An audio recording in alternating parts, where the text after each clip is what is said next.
Shane, our video last week on wide receiver leverage trading, tiering down, pivoting, whatever you want to call it, got some traction. However, got some comments, got some questions, and even we touched on it on the show about there's situations where you may want to tier up. You're better at this than me. You mentioned a lot on our roster reviews about let's go buy a hammer receiver. Let's add something to go get a receiver upgrade. I'm usually more cautious just with what I know about receiver production, but let's talk about it today. Open it up. What does this type of move look like? When are you pondering making it? Then we'll get into types of formats and league situations where you would do so. Right. So, I mean, first off, one of the times that it's okay to tier up is when you just have too many assets, right? That's the obvious time.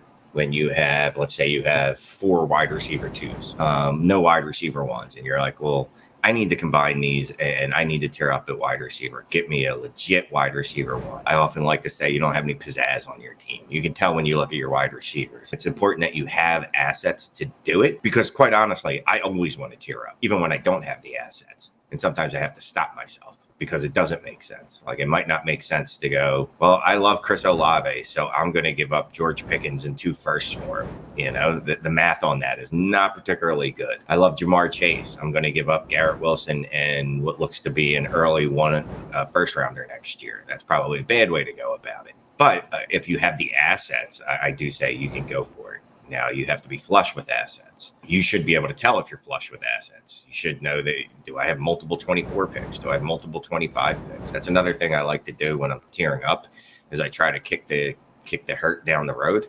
So I'm trying to use 25 picks for obvious reasons. It's not next year. There's more variance with those picks. I have more time to get picks back and things like that. I have so many thoughts on this. And tiering up at wide receiver, when we're going to do it, we're usually going to try to get the young assets, right? Although we do say sometimes it's fine to go get a Steph Diggs, Devonta Adams, things like that, when you're an obvious contender and you need an obvious hammer. And that might be the only path. Because, you know, tearing up isn't just getting Chris Olave, Jamar Chase, not Jameer. There's no such person as Jamar Chase, Justin Jefferson. Everybody wants to do that, right? But you can't always do that. So sometimes you have to look at Steph Diggs, Tyreek Hill, Devonta Adams, and see how they can actually improve your roster. One of the thoughts that I had is, and the reason I'm usually more cautious than you on tiering up is just because if you look at this historical production at receiver, so we'll throw up a warp graph so everybody can see it. It flattens off in most formats. So if you're just talking a stock 12 teams start 10, we'll even use 1.5 tight end premium because that I don't want to say that's the common theme, but a lot of people go, well, how does tight end premium affect it? Honestly, in 1.5, it doesn't. The receiver distribution is no different, but just throw that up as a stock format. Once you get to wide receiver 6, 7, 8, it drops off and then it flattens off until you get to like wide receiver 20 to 24 to 28 range. So let's just call it 10 to 25 or 10 to 30. You're going to see generally flat production. And what you're betting on is when you're tiering up, you are usually tiering up from somebody in that range, but you're aiming for somebody in the top 8 or better, top 6 or better. If you miss on that, and this is why I'm so cautious sometimes, you wasted a first. Because yes, the name you tier up to may hold a little more market power, but your production is going to be flat. Now, if you tell me I'm tiering up because I actually want to buy market flexibility, that would be the idea of tiering up from somebody like a Jerry Jeudy or a DJ Moore or Brandon Ayuk to a Chris Olave. Because if even Chris Olave doesn't finish top 6, but he finishes top 12, you know, next year he's still going to be wide receiver 7 in Dynasty, to where you can then get another whole year of potential to extract value out of that asset. Whereas if your Brandon Ayuk finishes wide receiver 26, he is what he is. He'll fall a little bit because there'll be others around him that produce better and may go up a little bit. So he's just going to stay stagnant, which means you have an asset that is always worth a fringe first at best. You have an asset that is not a scarce one, meaning everybody can go, hey, I can find a receiver in that range. No big deal. So when you're dealing with, okay, it's barely worth a first and there's 10 of them, I don't really have a lot of leverage when it comes to being able to put that player on the market and demand what I need, especially if I need to go fix something else. I need to go fix my tight end. I need to go fix my quarterback. It's harder to liquidate. So you have to really assess, I think, before you tier up, what is your goal? And I think if your goal is to acquire market value, market insulation, the ability to go, let's say I tier up to Garrett Wilson, even if he doesn't finish top 5, I bet you he is an easier path to get me a better quarterback or get me an elite tight end than saying, I'll give you, Jerry Jeudy and a first. 25 first and Jerry Jeudy. Does that move the needle to go upgrade your quarterback? Probably no. But throwing in a name like Garrett Wilson or Chris Olave, it might. So if you can justify that, fine. Be careful, though, thinking the tier up is going to be for production, because we have to delineate between production and dynasty value. Stephon Diggs, Cooper Kupp, Devontae Adams, that's for points. That's for points. If you're tearing up to one of the guys you mentioned, that's usually for hopefully points, but sometimes it's more for value. And that's where you have to be very careful tearing up to a guy like Devonta Smith, Tee Higgins, Amon-Ra St. Brown, Jalen Watt. Those guys aren't guaranteed to even give you the difference makers in points. They're probably more likely to finish wide receiver 10, 12, which then you have to examine, is that where I want to blow my first on top of a wide receiver 2 to get one of those guys, unless it is a league where my value market says, damn, if you have Amon-Ra St. Brown, I can move with him. But that Jerry Jeudy in a first, I'm not moving with that. That's where you have to assess it. So let's look at it this way, right? So just points wise, what do we consider when just looking at production? Points wise, if you're just looking at points, what's like giving up a first on top of a wide receiver 2? What is the production you're looking for? How many more points a game? You got to get to 17 or more for me to say you're worth a tier up. Okay, if you're so only not in the 15s, even just okay. Nope. So moving even from say 12 to 15 is not something you'd look to do, or it would. Okay, so this is where we have to know your league value. We're talking start 10, and I know we're going to get questions about, hey, my 10 teams start 9. Yeah, if you can upgrade a spot in a 10 team start 9 from 12 to 15, that is a much bigger deal. Now, 12 to 15 isn't a good example because I don't think either of those are going to be starter range in a 10 team start 9. But the point is, if you're in a start 8 or a start 9 or a 10 team start 10, yeah, I would do 3 points per game. Okay. But if you're in 12 team start 11, 3 points per game, because everyone else has more players and it's deeper, that 3 points per game in that range is not moving the needle, which is why, when you look at these warp graphs, it's like, okay, the shallower leagues, it's steeper. That marginal upgrade is worth more in the shallower leagues. We inherently know that when we get trade questions, right? Yeah. Shallow ass league, someone says, hey, should I tier up? Yeah, add 3 pieces to tier up. Who cares? Because what you're giving away is outside of the range that matters. But so you got to know that. You got to be able to, if you're listening to this video, you're in a 10 team start 9 or a 10 team start 10. The tier up probably is more so like, yes, consider it. 12 team start 11, like there's only certain tier ups I'm even willing to consider, and it's probably not in this range unless going from Brandon Ayuk and a first to Garrett Wilson then allows me to go from Daniel Jones to Lamar Jackson, right? Like if you can do that because of the way your league trades and how they value receivers, then okay, I think that is a strategy, but you got to be thinking a move or two ahead if you're going to do it. Otherwise, you're just buying a name and then you're praying. And then you really go, man, is it that big of a gap? And it doesn't matter as much in this league versus a deeper one? I don't know. Yeah, and that's where we get to it feels like we're talking tearing up, and then we're somehow talking about how not to do it. But whatever, it is what it is. It's how it goes. Like if you're tearing up from, let's say, Amon-Ra St. Brown to CeeDee Lamb, like there's no real tier up there unless you're throwing, then it's just I like this particular player better and I'll throw in a second because I know seconds, the hit rate on those is low. That's going to be the narrative I tell myself. I'm not going to get into the fact that the second is a valuable trade chip. I'm just going to get into the narrative of the second rounders, the hit rate on it's so low. I'm just doing my preference here, or I'm doing it because I want to stack. Bringing up players that Juju Smith-Schuster is the biggest example of the idea that players continue to trend upwards, right? But I got to say this, I will take the shot on that based on their cohorts, right? Because we're always playing probabilities.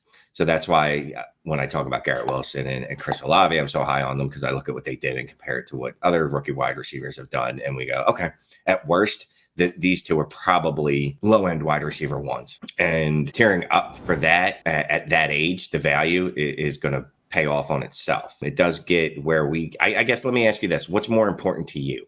Tearing up for future value or tearing up for current production? So it depends on my league economy, kind of like we've already touched on. If I think, and this is why I'm more conservative in tearing up at receiver, because I think it's a very, very slim bet that you're going to tier up at receiver and you're actually going to hit both the production and the market value. You can probably forecast market value pretty easily. You can say, you know what, if X happens, this guy's going to maintain his value. If the same X happens with this guy, he's not going to maintain his value. I'll give you an example. DK Metcalf finishes wide receiver 13. He's going to fall, or he's going to stay where he is. Chris Olave is wide receiver 13. People are going to find a way to say, you know what? We need to keep pushing him a little higher because he's 2 years younger, 3 years younger than DK Metcalf. I know that inherently. They can literally produce the same, but you're gonna have the Devonta Smith, Tee Higgins guys. If they only do what they've been doing, they're gonna just slowly fall down the rankings because they're not the new toy. They're not somebody that someone has to have. But then you look at it and you go, like, those guys could finish wide receiver 1s, like wide receiver 11, wide receiver 12. JSN finishes wide receiver 19, and he's gonna leap those guys just because it's like, wow, look what he did when we didn't expect him to do it. Versus those guys only did what we expected them to do. And I don't think there's a problem with trading for the guys like Higgins or Devonta Smith, but it just understand it's very hard to envision that you really get either one, which is why when I have those guys, I'm more on, okay, if someone, quite frankly, is dumb enough to give me a lesser receiver and a first, and those guys are already in the wide receiver 10 to 20 range, great. All I need to do is hit wide receiver 25 with the guy I'm trading for, and you're giving me a first, I'll do that all day. So you got to know where your tiers are before you even consider this type of move, because there's some ranges where I can just tell you without knowing the name, it makes no sense to do it in that range. That's like if someone offers me Brandon Ayuk and a first for Devonta Smith or Tee Higgins, a 1.5 point per game difference. And obviously Tee Higgins, I know before anyone jumps in our comments, there's extenuating circumstances to the fact that he had several games where he donutted last year that he played but didn't play. But still, the name almost doesn't matter. What matters is the wide receivers that are giving you 15 points a game. Like, I would take a Brandon Ayuk and a first for them all day, because Brandon Ayuk is right below that, 1.5 points below that, right? And then, like you were saying earlier, what can I do with that additional first? So for me, when I tier up, though, I definitely don't want to use picks. I'll put that out there. That's not what I'm trying to do. Picks are fungible. Picks are always accruing value. So that's not what I'm trying to use. I'm always just trying to use other players. And specifically, I'm trying to use other wide receivers on my roster. I'm always trying to do the 2-for-1 deal. Me and Scott do roster reviews. So if you want to get one of those, hit us up. When we look at Dynasty Daddy, which we use for the roster reviews, one of the things we love doing is actually going through who's weakest, who's strongest at specific positions. Right. So you're going to do that. I mean, honestly, you can just open it up and look at every wide receiver room and see like who might have a super top heavy wide receiver room and then nothing. And those are the guys, gals, I'm going to go try to attack with a 2-for-1, because they're going to go, oh, well, yeah, sure. Jerry Judy's much better than having Brandon Ayuk. DJ Moore's much better than having Brandon Ayuk. And again, the names don't matter because they're all the same dude. But it's like Scott was saying earlier, it's the name cachet that you're really banking on when doing those 2-for-1s. I think going back to our first video where we talked about tiering down, I'm more apt to tier down because I think you can take advantage of the name and the market value. I'm okay losing that if I get a bet on equal production and just kind of taking the extra asset. So I'm more apt to do the tier down. However, the tier down, when you're moving off of the Amon-Ra, the Waddle, that range, like we talked about last show, you mentioned those two as the guys you probably wanted to tier off of most. That's where you can, and part of that is you're just kind of forecasting how you think they're going to produce or how you think their market value is going to project. That's where I'm willing to take the extra first. But one of your points you made really well earlier was I'm fine tiering up if it's an extra player, if it's a running back 3, if it's a second round pick. Right. That's where I'm willing to tier up. That's where I'm willing to say, okay, I'm going from tier 3 to tier 2 and all I have to pay is a second. Even though the names to somebody else might be very similar, they may look at it as that's a free second. Exactly. I may look at, okay, I'm getting a couple extra points per game. I'm willing to buy that because what are you foregoing if you add a second to a player to tier up? Probably a spot starter that you could buy is how I would want to use the second. Because I mean, I really don't want to go into next year and say, cool, I have the 210 in the rookie draft, because you kind of already know that's a player where you just draft them as a placeholder. You're either drafting a placeholder running back like a Roschon Johnson or something and just hoping they get opportunity, or you're taking a 3rd or 4th round receiver and you're going, maybe they become something. And those can have places, but I'd rather use those picks to actually do something. So if you can tier up using a second, I'm good with that. I just think there's very few circumstances where I will add a future first to a receiver, especially if I'm contending and my roster construction is already in a certain spot. Like if I'm already contending with Brandon Ayuk, why do I need to upgrade right now in July to go get Devonta Smith or even go get Amon-Ra St. Brown or Jalen Waddle? If I'm a contender, probably that spot on my team is not making or breaking me. So do I really want to use my first for that, or would I rather wait until I need a hammer running back that's producing and someone else wants to trade because they're getting old on their team and they want to rebuild? or a quarterback goes down, I need to buy another one. Like, it just, once you get into that and you're including firsts, I just don't love it. But the seconds, I like those tier ups. Anything you can just throw on top, like you said, hey, you want this running back, you want this extra receiver, like guys like Kadarius Toney and Elijah Moore are the perfect players to just throw on a receiver and try to get a slightly better one, because you're giving away something that just basically has name value and nothing else. So real quick, some just general things. Start 8, start 9. Obviously, you're looking to tier up always. Just freaking always, to be honest with you. Like, just in general.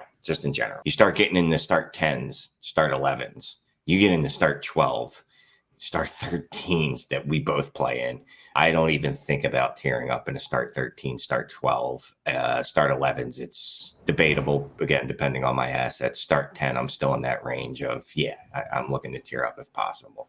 But yeah, if you play in any of those insane start 13 leagues like me and Scott do, you should always be looking to tier down, because it's just absurd. The number of starters that you need, and it's rarely, if ever, is it going to pay off, and rarely, if ever, are you going to have the assets to be able to actually tier up, because it spreads so thin. Know your format. We'll get questions and they're super shallow. We'll get questions and they're super deep. They're different. Yes. Largely the receiver landscape is totally different when you change the format. That is the position that is impacted most when you change the number of starters, because there's so many of them. The ranges are so wide. The variance is extreme at receiver. So do an assessment of why you're doing a tier up or a tier down trade, and think a move or two ahead. What is the purpose here? And if it's just chasing names, that's not going to be something we usually talk about, because we're process over players. So do an assessment of your format. Why are you making the trade? There's never a reason not to explore both tier ups and tier downs. You just got to have a plan with it when you do it. So appreciate everybody. See you next time. Later.